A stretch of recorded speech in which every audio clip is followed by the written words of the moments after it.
मैं जानता हूं कि आप सबके साथ कभी ना कभी ज़िंदगी में ये इत्तेफाक ज़रूर हुआ होगा कि आपको नींद नहीं आ रही होगी।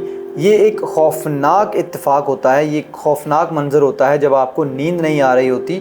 और जो नींद है वो एक ऐसी ज़रूरत है, एक ऐसी चीज़ है जिसके बग़ैर अगर अच्छी नींद ना आए तो हमारा जिस्म जो है वो किसी काम का नहीं रहता। हमारे जिस्म की एनर्जी तवानाई ख़त्म हो जाती है, हम उतने एनर्जेटिक नहीं रह पाते और तो और हम जो है हमारे जिस्म को बहुत तरह की बीमारियां लगना शुरू हो जाती हैं। और आजकल की बढ़ती हुई टेक्नोलॉजी के दौर में तो ये मसला एक आम मसला बनता जा रहा है। बहुत सारे लोग ऐसे हैं, एक बड़ी तादाद बनती जा रही है जिन लोगों को नींद ना आने का मसला है। मेरी इन 4 बातों के ऊपर अमल करके आप अपनी नींद को बेहतरीन बना सकते हैं। नंबर 1, सोने से पहले इलेक्ट्रॉनिक चीज़ों का इस्तेमाल जो है वो बंद कर दें। कम से कम आधा या 1 घंटा पहले आप इलेक्ट्रॉनिक चीज़ों को यूज़ करना छोड़ दें। फॉर एग्ज़ाम्पल ये मोबाइल फ़ोन, लैपटॉप, टीवी या टैबलेट या कोई भी ऐसी चीज़ जो इलेक्ट्रॉनिक है जिसमें से रोशनी निकलती है और हम उन चीज़ों को यूज़ करते हैं। क्योंकि इलेक्ट्रॉनिक चीज़ें जिनमें से रोशनी निकलती है वो चीज़ें हमारे माइंड को अलर्ट और एक्टिव रखती हैं, जबकि सोने से पहले हमें अपने माइंड को रिलैक्स करने की ज़रूरत होती है। बिल्कुल उसी तरह जैसे जब हमारे काम से छुट्टी का टाइम होता है, हम किसी ऑफिस में काम करते हैं या कोई भी काम है, हमारी कोई शॉप है, तो हम जब छुट्टी का टाइम होता है तो हम अपनी शॉप को क्लोज़ करना शुरू कर देते हैं। और जब हम अपनी शॉप को क्लोज़ करते हैं तो हमें पता चल जाता है कि अब जो है हमारी छुट्टी का टाइम हो रहा है और हमें चीज़ों को समेटना शुरू करना चाहिए। इसी तरह जब हमारे सोने का वक्त होता है तो हमें अपने माइंड को वाइंड अप करना चाहिए, चीज़ों को दिमाग में से सोचों को निकलना चाहिए और हमें हमारे जिस्म को पता चलना चाहिए कि अब हम सोने की तैयारी में हैं। सिंपली लेट जाएं और इलेक्ट्रॉनिक चीज़ों को इस्तेमाल करना बंद कर दें। मैं यहाँ पर एक चीज़ क्लियर कर दूं कि कुछ लोग ऐसे भी होते हैं जिनको मोबाइल यूज़ करते करते या लैपटॉप यूज़ करते करते गहरी नींद आ जाती है और उनको सुबह पता चलता है जब उनकी आँख खुलती है कि वो तो काम करते करते या मोबाइल फ़ोन यूज़ करते करते ही सो गए हैं। तो ऐसे लोग वो होते हैं जो स्ट्रेस फ्री होते हैं, जिनको किसी तरह का कोई डिप्रेशन, किसी तरह की कोई परेशानी नहीं होती। वो लोग मोबाइल या लैपटॉप यूज़ करते करते, काम करते करते वहीं पर सो जाते हैं। मेरे साथ अक्सर इस तरह होता है कि मैं लैपटॉप पे रिसर्च करते हुए, काम करते हुए अक्सर वहीं पर टेबल पर, कुर्सी पर बैठे हुए ही सो जाता हूँ और मुझे सुबह पता चलता है या रात के किसी पहर अगर आँख खुले तो पता चलता है कि मैं तो काम करते करते यहीं पर सो गया था। तो ये एक स्ट्रेस फ्री और डिप्रेशन से पाक, डिप्रेशन से आज़ाद इंसानी दिमाग की निशानी होती है। और ये बात साइंटिफिकली भी प्रूव्ड है कि सोने से पहले इलेक्ट्रॉनिक चीज़ों को यूज़ करना हमारी नींद को डिस्टर्ब करता है। Number 2, read a book. वो लोग जो सोने से पहले किसी तरह की कोई एक्टिविटी, कोई रिफ्रेशमेंट या एंटरटेनमेंट चाहते हैं, उनके लिए मेरा बेहतरीन मशवरा ये है कि कोई भी अच्छी किताब लें और उस किताब को पढ़ना शुरू कर दें और किताब अपने इंटरेस्ट के अकॉर्डिंग चूज़ करें। जब अपने इंटरेस्ट के अकॉर्डिंग किताब चूज़ करेंगे तो आपको वो बुक पढ़ने में मज़ा आएगा। अगर आपको नावल पढ़ना अच्छा लगता है तो नावल ले लें, अगर आपको साइंटिफिक बुक्स पढ़ना अच्छा लगता है तो वो ले लें, अगर आपको किसी की बायोग्राफ़ी पढ़ना अच्छा लगता है तो आप बायोग्राफ़ी वाली बुक ले सकते हैं। हज़ारों तरह की किताबें मिल जाती हैं। अगर आपको हिस्ट्री पढ़ना अच्छा लगता है तो आप हिस्ट्री की बुक्स ले सकते हैं। सोने से पहले बुक पढ़ना शुरू कर दें।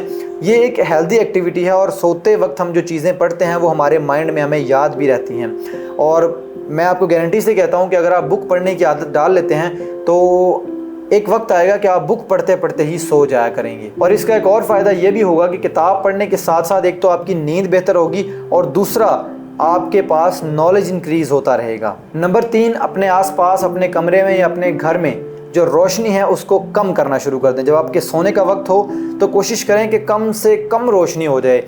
एक जो बिल्कुल छोटा बल्ब होता है जिसे हम ज़ीरो का बल्ब बोलते हैं, अगर वो चल जाए तो बेहतर है। ये छोटे लैंप्स मिलते हैं, अगर आप वो यूज़ कर लें, या फिर आप इस तरह का कोई लैंप ले सकते हैं जैसे ये अभी मेरे पास है। आप लोग देखें, ये कलरफुल लैंप है और इसकी काफ़ी अच्छी रोशनी होती है क्योंकि अभी यहाँ पर रोशनी बहुत ज़्यादा है, दैट्स वाई इसकी रोशनी बहुत कम लग रही है। आप ऐसा लैंप ले सकते हैं और ये हिमालयन सॉल्ट का लैंप है और इसके काफ़ी ज़्यादा बेनिफिट्स भी होते हैं। तो आप अपने कमरे में, अपने घरों में रोशनी कम करें। 19वीं सदी के उन लोगों का बहुत शुक्रिया जिन्होंने हमारे लिए एक बटन दबा के चीज़ों को, कमरे को रोशन करना आसान बना दिया, लेकिन यही चीज़ें हमारे लिए अब मुश्किलात भी पैदा कर रही हैं। जितनी ज़्यादा रोशनी होती है, जब ज़्यादा रोशनी होती है तो हमारे माइंड को सिग्नल मिलते हैं कि अभी जो है वो सोने का वक्त नहीं हुआ। इतनी तेज़ रोशनी में हमारा माइंड एक्टिव रहता है और हमें वो जो नींद वाले हार्मोन्स हैं, जो नींद वाले केमिकल्स हैं हमारे माइंड में, वो रिलीज़ नहीं हो पाते।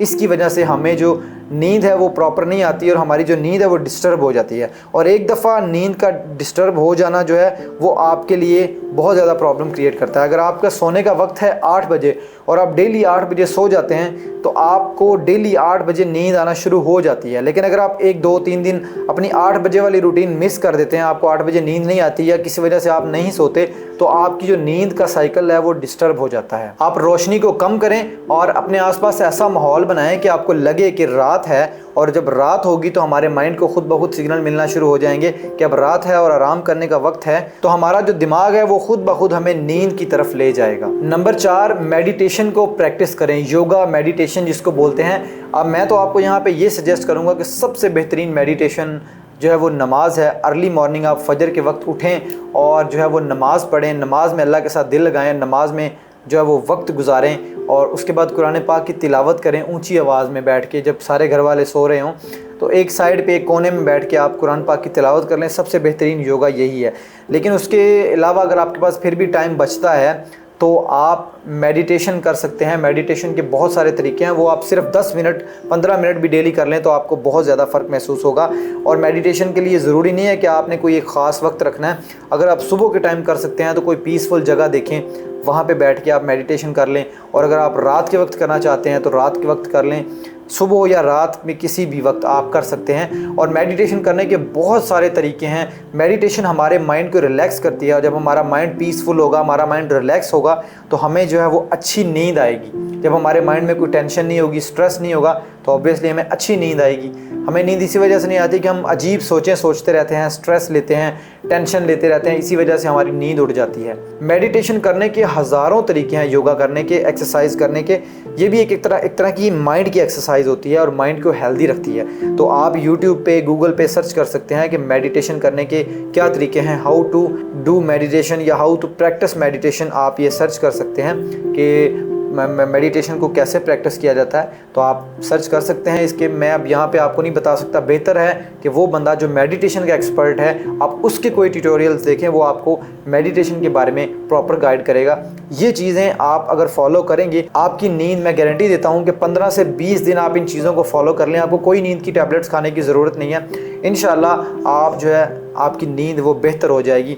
और एक चीज़, अगर आप डिप्रेशन का शिकार हैं तो 5 वक्त की नमाज़ पढ़ना शुरू कर दें और साथ में मेडिटेशन करना शुरू कर दें, योगा करना शुरू कर दें और ये चीज़ें फॉलो करें। आपका डिप्रेशन, आपका स्ट्रेस, आपकी जो नींद और टेंशन है वो सब कुछ सॉल्व हो जाएगा। और ये वीडियो आप अपने किसी दोस्त, किसी कज़न, किसी भाई के साथ शेयर कीजिएगा, क्योंकि हो सकता है कि बहुत सारे लोगों में से वो भी एक हों जिनको नींद का मसला है, क्योंकि ये मसला एक आम मसला बन चुका है और डॉक्टर्स के पास लाइनें लगी हुई हैं नींद वाले पेशेंट्स जिनको नींद नहीं आती। तो हो सकता है कि ये वीडियो किसी के लिए मुफीद साबित हो, तो इस वीडियो को आगे शेयर कर दीजिएगा। Thank you. अल्लाह हाफिज़।